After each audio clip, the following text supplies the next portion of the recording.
जय हिंद दोस्तों, स्वागत है आपका एनजे हिंदी एकेडमी पर। हिंदी साहित्य का हमारा टॉप 60 टॉपिक वाली क्लासेस चल रही है, जिसमें हमने 1 से लगाकर 10 यूनिट तक के सारे यूनिट्स को कंप्लीट करने वाले हैं। इसमें हमारे यूनिट 9 और यूनिट 10 हमने कंप्लीट पढ़ चुके हैं। यूनिट 8 को हमने कल स्टार्ट कर दिया था। यूनिट 8 का मैंने आपको बेसिक कॉन्सेप्ट बता दिया था कि रचनाकार के जन्म वर्ष के आधार पर और रचनाओं के उनके प्रकाशन वर्ष के आधार पर क्रम वाइज मैंने आपको बता दिया था कि क्या उनका क्रम होगा। उसके बाद हमने अंधेर नगरी नाटक भी पढ़ी थी। अंधेर नगरी भारतेंदु हरिश्चंद्र की नाटक है, 1881 में प्रकाशित हुई। उसकी सारी चीजें हमने देख ली थी। आज भारतेंदु हरिश्चंद्र की दूसरी नाटक है भारत दुर्दशा। क्या है? भारत दुर्दशा। भारत दुर्दशा को पढ़ते हैं। भारत दुर्दशा के बाद हमारी जयशंकर प्रसाद की 3 नाटक हमारे यहाँ पे जुड़ी हुई है। एक स्कंदगुप्त, चंद्रगुप्त और ध्रुव स्वामिनी। ये 3 नाटक हमारी इनकी भी जुड़ी हुई है ना। तो ये सारे पीडीएफ कहाँ आपको प्राप्त होंगे, कहाँ मिलेंगे? तो टेलीग्राम चैनल पे मिलेंगे। टेलीग्राम आप एनजे हिंदी एकेडमी करके भी टेलीग्राम चैनल सर्च कर सकते हो, या फिर इस वीडियो के डिस्क्रिप्शन में आप उसका लिंक देख लोगे, उस पर भी क्लिक करोगे तो आप वहां पर पहुंच जाओगे। तो ये चीजें भी आपको मिल जाएगी। बाकी आपको ऑनलाइन टेस्ट सीरीज भी बहुत जल्द मिलने वाली, फ्री ऑफ कॉस्ट। तो आप बने रहिए, जुड़े रहिए चैनल के साथ, और अगर नए हो तो चैनल को सब्सक्राइब भी जरूर करना है मेरे भाई। चलो अब आते हैं भारत दुर्दशा पर। इसका प्रकाशन वर्ष 1876 में हुआ था। भारत दुर्दशा का प्रकाशन वर्ष कब हुआ था? 1876। ये हालांकि प्रकाशन और ये रचनाकार के सारे जन्म वर्ष में बता चुका हूं, लेकिन फिर भी एक बार रिपीट कर रहा हूं कि इसका जो प्रकाशन वर्ष 1876 में हुआ था। भारत की तत्कालीन राजनीतिक और सामाजिक दुर्दशा का प्रतीकात्मक चित्रण किया गया है। देखो ये चीजें बहुत जरूरी होती है। कहीं लिखा होता है प्रतीकात्मक होता है, कहीं होता है पत्रात्मक है, कहीं पर क्या है। तो ये जो शैलियां हैं इनके बारे में जरूर याद रखना कि ये प्रतीकात्मक चित्रण इसमें भारत दुर्दशा में नाटक में हुआ है। अब मैं आपको नाटक के बता चुका हूं कि ये 6 प्रकार के क्वेश्चन बनते हैं। वो 6 प्रकार के क्वेश्चन मैंने कल आपको बताए थे कि किन किन टाइप के क्वेश्चन बनते हैं। उसी बिहाफ पर, यानी जितने पीवाईक्यूज टाइप, जितने टाइप हमारे यहाँ क्वेश्चन के बनते हैं पीवाईक्यूज पिछले सालों में आए हुए, उन्हीं टाइपों को हम यहाँ पर डिस्कस करेंगे, और उसी के आधार पर इसके इंपॉर्टेंट पार्ट को हम यहाँ पर देखेंगे। विषय वस्तु की अगर मैं बात करूं तो क्रांतिकारी नाटककार भारतेंदु ने तत्कालीन अंग्रेजी राज्य, तत्कालीन का मतलब होता है उस समय का, है ना। अंग्रेजी हम कहते हैं ना, तत्कालीन प्रधानमंत्री अटल बिहारी वाजपेयी ने यह निर्णय लिया था। तो यानी उस समय के जो प्रधानमंत्री थे उन्होंने यह निर्णय लिया था। तत्कालीन अंग्रेजी राज्य द्वारा किए गए अत्याचारों के अप्रत्यक्ष निंदा के लिए भारत दुर्दशा नाटक की रचना की गई है ना। यानी जो अंग्रेजों के द्वारा जो अत्याचार हो रहा था, तो उसकी अप्रत्यक्ष रूप से निंदा, यानी प्रत्यक्ष रूप से तो अंग्रेजों के सामने बोलने का इतना हिम्मत नहीं था उस समय, लेकिन अप्रत्यक्ष रूप से, यानी कहीं ना कहीं व्यंग्य के माध्यम से, प्रतीकात्मक रूप से उनकी जो आलोचना करी है वो भारतेंदु ने करी है। इस नाटक में भारतेंदु ने अपने प्राचीन परंपरा के गौरव तथा वर्तमान जीवन की विसंगतियों पर भी गंभीर प्रकाश डाला है ना। इस नाटक में भारतेंदु ने प्रतीकों के माध्यम से भारत की तत्कालीन दयनीय स्थिति का भी वर्णन किया है। भारतेंदु ने समाज की पतनोन्मुखता को नाटक के माध्यम से सामने रखा। यह एक दुखांत नाटक है, याद रखना, दुखांत नाटक है। ये क्वेश्चन कई बार आ चुका कि निम्नलिखित में से कौन सी नाटक दुखांत नाटक है ना। तो भारत दुर्दशा जो है वो हमारी दुखांत नाटक है। फिर उसके बाद आता है भारतेंदु ने इस नाटक को लास्य रूपक भी कहा। क्या कहा? लास्य रूपक भी कहा। यह भी इंपोर्टेंट है, आया हुआ क्वेश्चन है। इस नाटक की कथा वस्तु 6 अंकों में विभाजित है।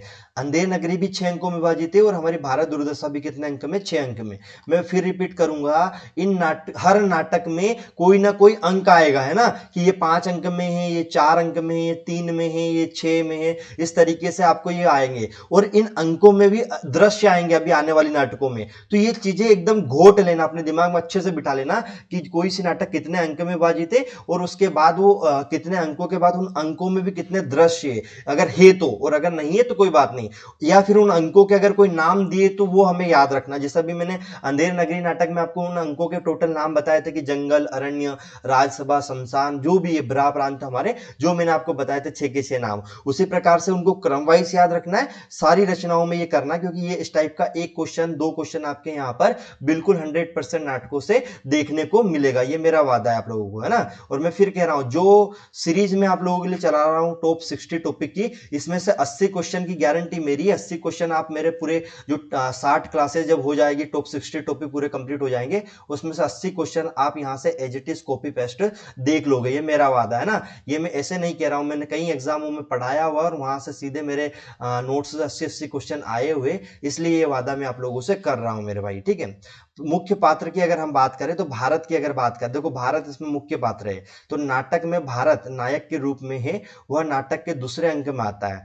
नाटक में भारत अपनी अत्यंत दीनहीन दशा पर रोता है और अंत में भारत दुर्देव के भय से मूर्छित हो जाता है, उसकी मूर्छित अवस्था में मृत्यु हो जाती है। याद रखना, भारत पहले तो कौन से अंक में आता है ये याद रखना, ये आता है तो भारत दूसरे अंक में आता है।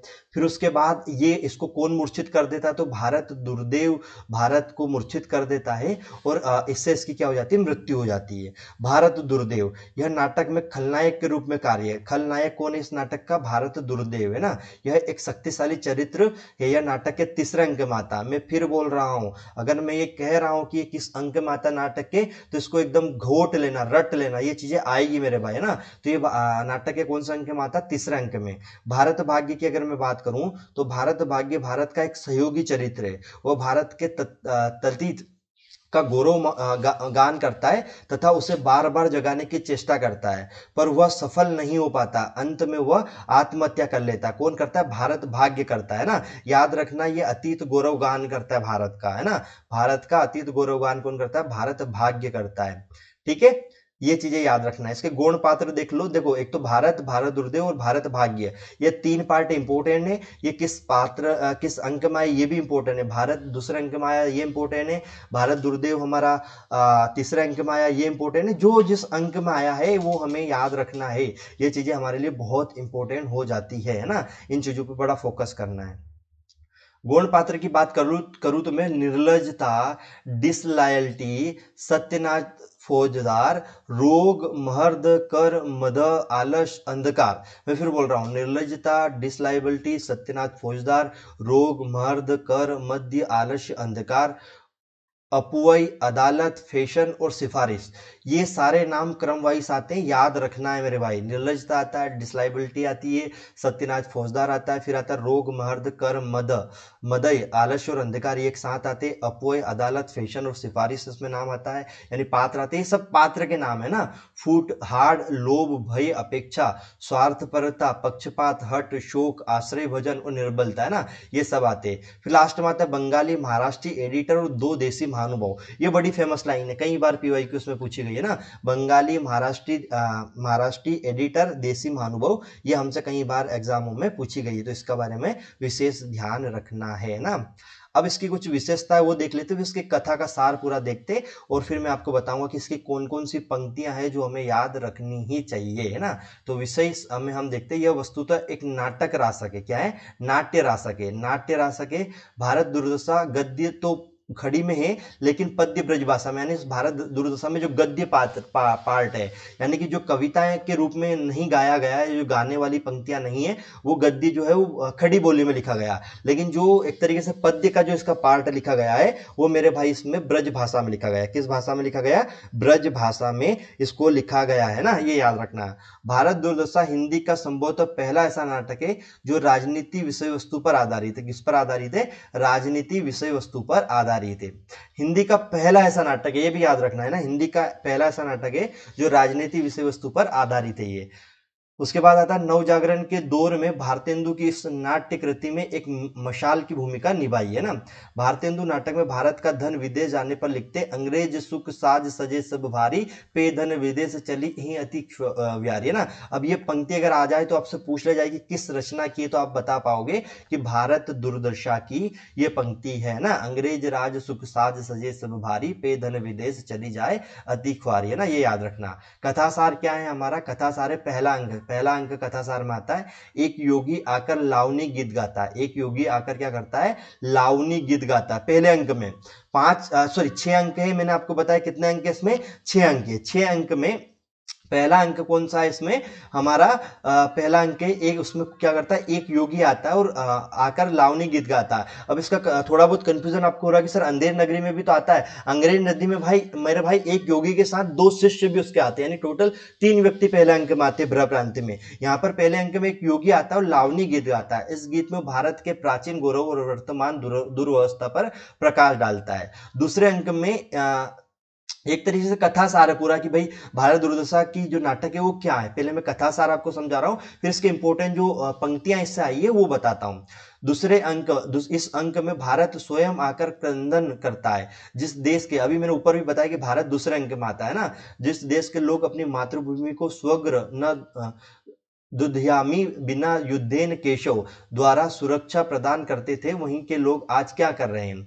अंग्रेजों के राज्य होने पर सोचा था कि हमें अपने दुखी मन को पुस्तकों में बहलावेंगे और सुख मनाकर जन्म बितावेंगे, पर वह भी निराशा ही है। अंत में ईश्वर का स्मरण करता है, पर वह भी नहीं करने पाता है ना, तब भय से मूर्छित हो जाता है और निर्लजता और आशा आकर उसे ले जाती है। याद रखना, किससे मूर्छित होता है, भय से मूर्छित होता है भारत, है ना। और कौन आके ले जाती है, निर्लजता और आशा आकर उसके ले जाती है। कौन लेके जाती है, निर्लजता और आशा, दो पात्र इसमें आते हैं जो कि भारत को फिर मूर्छित अवस्था में लेके जाती है। तीसरा अंक में भारत दुर्देव आता है। भारत दुर्देव का पूरा विवरण प्रस्तुत है। अकाल, महंगाई, रोग, अनावृष्टि, फुटवेयर के साथ प्लेग, टिक्स, कालाधन आदि का उल्लेख किया गया। यानी कि भारत दुर्दशा जो है उसमें अकाल का, महंगाई का, रोग का, अनावृष्टि का, फूट का, वेर का, प्लेग का, प्लेग यानी बीमारियां एक तरीके से जो महामारी फैलती है, टिक्स, कालाधन आदि के बारे में उल्लेख किया गया है ना। कैसे उल्लेख किया गया है ये देखते हैं। अंग्रेजी शासन में भी हिंदुओं में सुधार नहीं हुआ और वे अंग्रेजों के अवगुण ही ग्रहण करते थे। आज भी प्राय 95% हिंदू निरक्षर है, साक्षरों में कुछ ही सुशिक्षित है। इस अंक में भी भारत दुर्देव के फौजदार सत्यनारायण जी आते हैं और भारत की निजी दोषों का भारत दुर्देव के सैनिकों के रूप में विवरण प्रस्तुत करते हैं। धर्म की आड़ में भारत की जो दुर्दशा हुई वह उल्लेखनीय है, तथा यथा मतांतर का अधिक्य, वर्ण व्यवस्था खींचीतानी, बाल विवाह, विधवा विवाह निषेध, वृद्ध विवाह, बहुविवाह, समुद्र यात्रा निषेध आदि से देश उन्नति की ओर जा रहा है। लोग वेदों के अध्ययन करके तो महाज्ञानी बन जाते हैं, परंतु स्वदेश की चिंता ही छोड़ देते हैं। ये चीजें याद रखना है। चौथा अंक है, इस अंक में भारत दुर्देव, चौथे अंक में क्या आता है, इस अंक में भारत दुर्देव रोग, आलस्य, मदिरा, अंधकार को क्रमशः भारत बेचता है। भारत दुर्देव चौथे अंक में रोग, आलस्य, मदिरा और अंधकार, ये चार लोग सीक्वेंस आते हैं। रोग को, आलस्य को, मदिरा को और अंधकार को क्रमशः भारत भेजता है। रोग यहाँ के लोगों को अट्टहास करते हुए कहता है कि यहाँ के लोग रोग की दवा न खाकर झाड़ फूक में ही प्राण खो देते हैं। इसी प्रकार यहाँ अफीमची, मदकची और आलसी लोगों की कमी नहीं है, यानी आलस्य के बारे में बात करता है। अज्ञान रूपी अंधकार ने भारत को चारों तरफ से घेरा हुआ है ना। अविद्या प्रेमी भारत शिक्षा और पठन पाठन के मात्र आजीविका का साधन मानते हैं। चौथे अंक में कौन कौन आता है ये याद रखना मेरे भाई। रोग, आलस्य, मदिरा और अंधकार, इन चार लोगों के बारे में विशेष रूप से याद रखना, चौथे अंक में आते हैं ना। ये पूछा हुआ क्वेश्चन है, पीवाईक्यू में आया हुआ है। पांचवें अंक में क्या है, इस नाटक में भारत की दुर्दशा को सुधारने के लिए कमेटी का दृश्य है, जिसमें सभापति तथा उसके 6 सहयोगी सदस्य आते हैं, जिसमें एक बंगाली, एक महाराष्ट्री, एक कवि और एक पत्र संपादक तथा 2 देसी महानुभाव आते हैं। मैं फिर रिपीट कर रहा हूँ।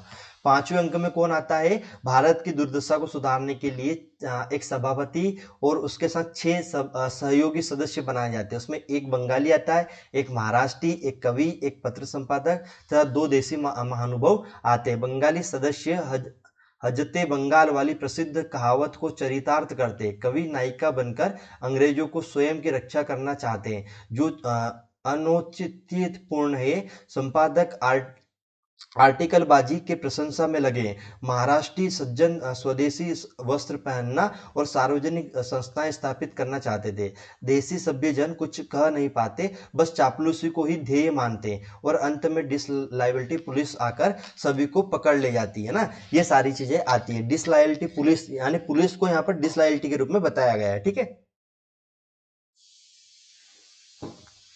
ये पूछा जाता है, एक बंगाली, एक महाराष्ट्री, एक कवि, एक पत्र संपादक और 2 देसी महानुभाव, ये टोटल 6 लोग कौन से अंक में आते हैं, पांचों अंक में। इनका क्रम भी याद ना, पहले एक बंगाली, फिर एक महाराष्ट्री, एक कवि, पत्र संपादक और 2 देसी महानुभाव आते हैं ना।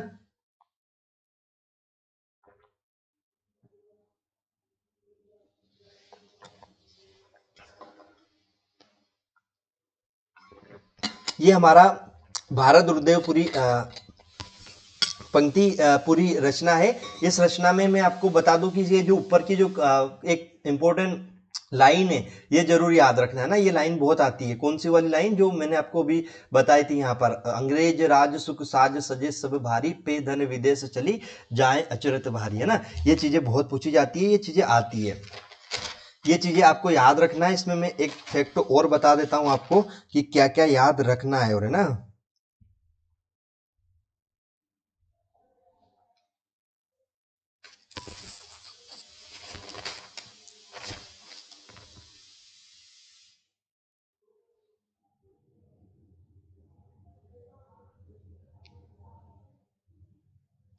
इसमें हमारे इस नोट्स में एक चीज मिस हो रही है मेरे भाई, और वो क्या हो रही है, मुझे लगता है कि वो जुड़ा तो हुआ कहीं ना कहीं, ऐसा तो नहीं हो कि ना जुड़ा हो।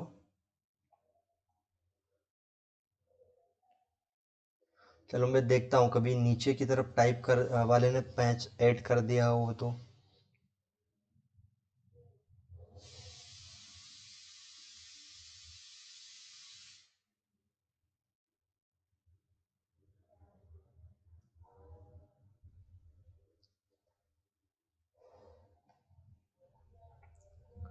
नहीं, एक पेज इसमें टाइपिस्ट ने छोड़ दिया है। जिस पेज में हमने दिया था कि इस नाटक में जितने भी प्रमुख पंक्तियां आई, यानी जो पद्य की पंक्तियां हैं, वो यहाँ से स्किप हो गया है ना।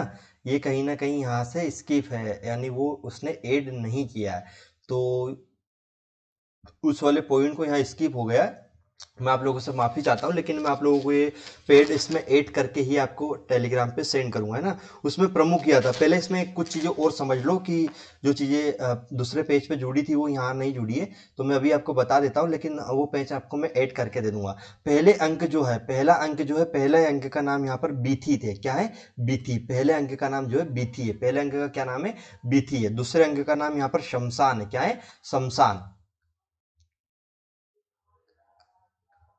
शमशान या टूटे फूटे मंदिर, क्या है, टूटे फूटे मंदिर, टूटे फूटे मंदिर, टूटे फूटे मंदिर, है ना। उसके बाद यहाँ पर तीसरा अंक का जो नाम है वो क्या है, मैदान। तीसरा अंक का क्या नाम है, मैदान है, क्या है, मैदान। ये याद रखना है ना। हालांकि वो पेज मैं आपको सेंड कर दूंगा बाद में, मतलब इसके साथ अटैच करके मैं सेंड करूंगा आपको इस टेलीग्राम पीडीएफ को, लेकिन वो अब यहाँ से स्किप है तो है भाई, अब इसका क्या कर सकते हैं। ठीक है, वो मैं आपको सेंड करूंगा बिल्कुल, उसके सारी पंक्तियां सारी चीजें मैं आपको अवेलेबल करा दूंगा इसमें ऐड करके ना। चलो अब आती है जयशंकर प्रसाद। जयशंकर प्रसाद की पहली रचना हम देखेंगे चंद्रगुप्त। क्या देखेंगे, चंद्रगुप्त। इसका प्रकाशन 1931 में हुआ था, चंद्रगुप्त का। चंद्रगुप्त प्रसाद की नाट्य रचना का शिखर बिंदु है, क्या है, नाट्य रचना का शिखर बिंदु है चंद्रगुप्त का। चंद्रगुप्त का जो चंद्रगुप्त प्रकाश की नाट्य रचना का जो है शिखर बिंदु क्या है, चंद्रगुप्त रचना है। ठीक है, चलो इसके बाद जयशंकर प्रसाद की ये सारी चंद्रगुप्त को पूरा डिटेल में पढ़ते हैं, उसके बाद आगे बढ़ते हैं। विषय वस्तु क्या है इस रचना की, विषय वस्तु मैं आपको बता देता हूं पहले, फिर उसके बाद बात करते हैं। चंद्रगुप्त जयशंकर प्रसाद द्वारा रचित एक ऐतिहासिक नाटक है। ऐतिहासिक, याद रखना अब, ये ऐतिहासिक नाटक है ना। ये क्वेश्चन पूछा जाता है कि निम्नलिखित में से कौन सी नाटक ऐतिहासिक नाटक है, तो चंद्रगुप्त, क्योंकि सीधी सी बात है इतिहास पर वर्णित है, इसलिए ये ऐतिहासिक नाटक हमारे लिए होती है। ये विधा पूछी जाती है मेरे भाई, है ना। इन चीजों को बहुत इंपॉर्टेंट याद रखना। इस नाटक के द्वारा प्रसाद ने भारतीयों के मन में गौरव का भाव जगाने का प्रयास किया है। इस नाटक में विदेशियों से भारत का संघर्ष तथा संघर्ष में भारतीयों की विजय को दिखाया गया है, जिससे तत्कालीन ब्रिटिश सरकार के प्रति लोगों में राष्ट्रवाद की भावना का विकास हो सके, ये चीजें बताई गई है ना। फिर उसके बाद इसमें एक और फैक्ट आता है कि चंद्रगुप्त का कथानक इतिहास की 3 प्रमुख घटनाएं। पहला, सिकंदर का भारत पर आक्रमण, पहली घटना। नंदकुल का उन्मूलन और सेल्यूकस की पराजय, तथा तीसरा है चंद्रगुप्त के राजा बनने की घटना पर आधारित। यानी ये जो चंद्रगुप्त नाटक है ये 3 घटनाओं पर आधारित है। पहला, सिकंदर का भारत पर आक्रमण करना, पहली घटना। दूसरा, नंदकुल का उन्मूलन और सेल्यूकस की पराजय यहाँ पर बताई गई है दूसरे खंड में, दूसरी घटना में। और तीसरी घटना में बताया चंद्रगुप्त के राजा बनने की घटना पर आधारित है। इस नाटक में मुख्य कथा के अतिरिक्त कई उपकथाएं साथ साथ चलती, जैसे सिद्धरण और अलका की प्रेम कथा, सिद्धरण और अलका की प्रेम कथा भी साथ में चलती है। राक्षस और सुहासिनी की कथा तथा पर्वतेश्वर और अलका की कथा, पर्वतेश्वर और अलका की प्रेम कथा, राक्षस और सुहासिनी की भी प्रेम कथा यहाँ पर चलती है। तो यानी कि तीन प्रमुख घटनाएं, सिकंदर का भारत पर आक्रमण, नंदकुल का उन्मूलन और सेल्यूकस की पराजय, चंद्रगुप्त के राजा बनने की घटना, ये तीन प्रमुख है। उसके साथ साथ और रचनाएं भी और घटनाएं भी इसमें साथ में चलती है। पहला सिद्रण और अलका की कथा, राक्षस और सुहासिनी की कथा और पर्वतेश्वर और अलका की कथा यहाँ पर आती है ना। पुरुष पात्र क्या है? पुरुष पात्र जो है, इसके पहले पुरुष पात्र देखेंगे, फिर इसके स्त्री पात्र हम देखेंगे ना। सबको वन बाय वन करके डिस्कस करेंगे। मैं बता रहा हूं आपको, कोई चीजें ऐसे शॉर्ट में नहीं बताई जा रही है, आपको बड़े डीप में चीजों को बताया जा रहा है, बड़े डीप में चीजें आपको बताई जा रही है ना। तो इसलिए निश्चिंत रहिए, सारी चीजें आपको एकदम कंप्लीट कराई जाएगी। कोई टेंशन आपको किसी चीज का लेना नहीं है ना, किसी भी चीज का टेंशन नहीं लेना है, सब कुछ आपको कंप्लीट कराया जाएगा, ठीक है।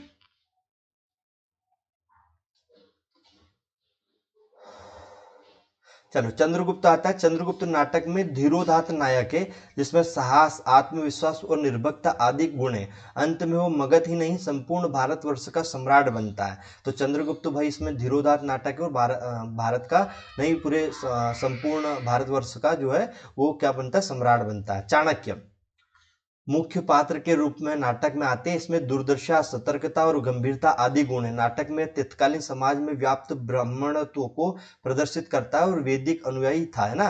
ब्राह्मणत्व को प्रदर्शित, यानी ब्राह्मण थे चंद्रगुप्त और वैदिक अनुयायी थे। साथ में चंद्रगुप्त को राजा बनाने वाले कुल कूटनीति वाले व्यक्ति है चाणक्य, है ना। क्या था? सिंहरण अलका का प्रेमी तथा मालवा गुण का प्रमुख था। यह राष्ट्रीय भावना से ओतप्रोत था। अलका का प्रेमी तथा मालवा गण का प्रमुख था, या राष्ट्रीय भावना से ओतप्रोत था।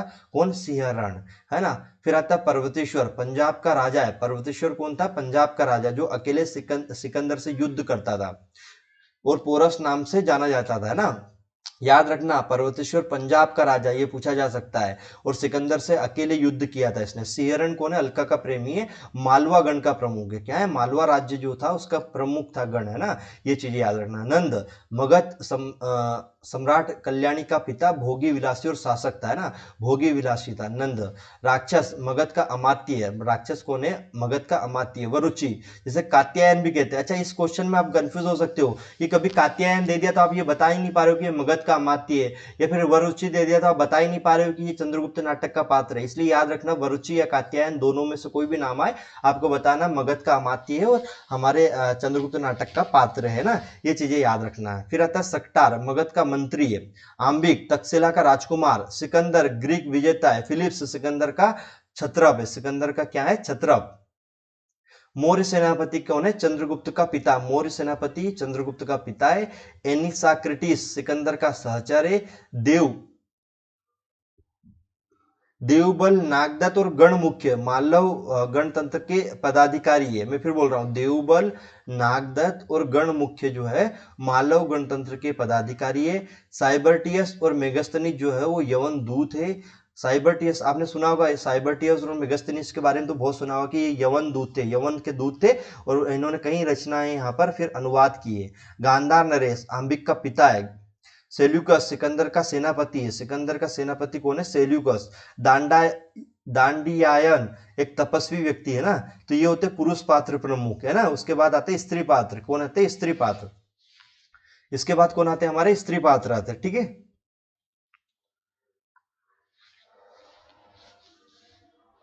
इसके बाद कौन आते हैं? हमारे स्त्री पात्र। अलका गांधार नरेश की पुत्री तथा आम्बिक की बहन है। यह राष्ट्र प्रेमी और साहसी है। सुहासिनी सक्टार की कन्या और राक्षस की प्रेमिका है। कल्याणी मगध की राजकुमारी है। मगध की राजकुमारी कौन है? कल्याणी। सुहासिनी कौन है? सक्टार की कन्या और राक्षस की प्रेमिका है। अलका कौन है? गांधार नरेश की पुत्री तथा आम्बिक की बहन है। यह राष्ट्र प्रेमी और साहसी है। नीला या लीला कौन है? कल्याणी की सहेली है। मालविका कौन है? सिंधु देश की राजकुमारी। मालविका कौन है? सिंधु देश की राजकुमारी। कार्नेलिया सेल्यूकस की पुत्री, बाद में चंद्रगुप्त से विवाह होता है। मौर्य पत्नी कौन है? चंद्रगुप्त की माता है। मौर्य पत्नी चंद्रगुप्त की माता है। एलिस कार्नेलिया की सहेली है। एलिस कौन है? कार्नेलिया की सहेली है। तो स्त्री पात्र जरूर याद रखना। अलका जो है वो गांधार नरेश की पुत्री और आम्बिक की बहन है, ये चीजें याद रखना है। सुहासिनी जो है वो हमारी क्या आती है? सक्टार की कन्या और राक्षस की प्रेमिका है सुहासिनी। तो राक्षस और सुहासिनी का प्रेम चलता है, ये भी याद रखना है। कल्याणी मगध की राजकुमारी है। नीला या लीला कल्याणी की सहेली है। मालविका सिंधु देश की राजकुमारी है। कार्नेलिया सेल्यूकस की पुत्री है, बाद में चंद्रगुप्त से विवाह करती है। सेल्यूकस जिसको चंद्रगुप्त ने हराया था। मौर्य पत्नी सिकंदर चंद्रगुप्त की माता है, एलिस कार्नेलिया की सहेली है। एलिस कौन है? कार्नेलिया की सहेली है। अब देख लेते हैं नाटक कितने अंक, कितने दृश्य और कितने गीतों में बटी हुई है। तो ये नाटक टोटल 4 अंक में बटी हुई है और उन 4 अंकों में टोटल 11 दृश्य। कैसे 11 दृश्य भाई इन 4 अंकों में? पहले में 11, फिर 10, फिर 9 और फिर 14। इस प्रकार से पहले, दूसरे, तीसरे और चौथे चारों अंकों में इस प्रकार से यहाँ पर दृश्य है ना। और 13 गीत इस पूरी नाटक में आते हैं। 4 अंक है, 44 दृश्य इस नाटक में आते हैं और टोटल कितने गीत है इसमें?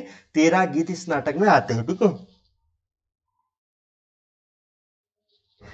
Sorry student. इस नाटक की भाषा कूटनीतिक तथा उसमें तत्सम बहुल शब्दावली का प्रयोग हुआ है। इस नाटक का अंगिरक, वीर और श्रृंगार है ना। इसमें बौद्ध और वैदिक धर्म के बीच संघर्ष मिलता है। इसमें नारियों की स्वतंत्रता मिलती है, वो युद्ध में भी भाग लेती है। मंचीय दृष्टि से यह नाटक अधिक सफल नहीं है, यानी मंचीय दृष्टि से, यानी मंच पर खेलने के लिए नाटक इतनी सफल नहीं है ना। सबसे सफल नाटक कौन है? अंधेर नगरी। मंच पर खेलने के लिए सबसे ज्यादा बार खेली गई नाटक भी अंधेर नगरी है। कथासार क्या है इसका? कथासार एक बार क्रम वाइज देखते हैं, फिर उसका हर एक पात्र में जितने रचना आई है वो सारी रचना की पंक्तियों को हम देखेंगे कि कौन सी पंक्ति इंपॉर्टेंट है, कौन सी पंक्तियां हमें आने वाली है एग्जाम में, ये चीजें हम देखेंगे। ठीक है, तो प्रथम अंक है 11 दृश्य इसमें आते हैं। प्रथम अंक में 11 दृश्य। नाटक का प्रारंभ तक्षशिला के गुरुकुल में युवकों के पारस्परिक वार्तालाप से होता है। चाणक्य, सीहरण, आंबिक, अलका और चंद्रगुप्त उपस्थित होते हैं यहाँ पर। आंबिक और चंद्रगुप्त में संघर्ष होता है, आंबिक पराजित हो जाता है। चाणक्य के कहने पर चंद्रगुप्त मगध और हल्का के कहने पर सिहरण गंधार को छोड़कर चला जाता है ना। इस अंक में मुख्य रूप से चंद्रगुप्त की सहायता से चाणक्य का नंद कुल के सर्वनाश को योजना बनाता है। सीमा प्राप्ति की ओर प्रस्थान।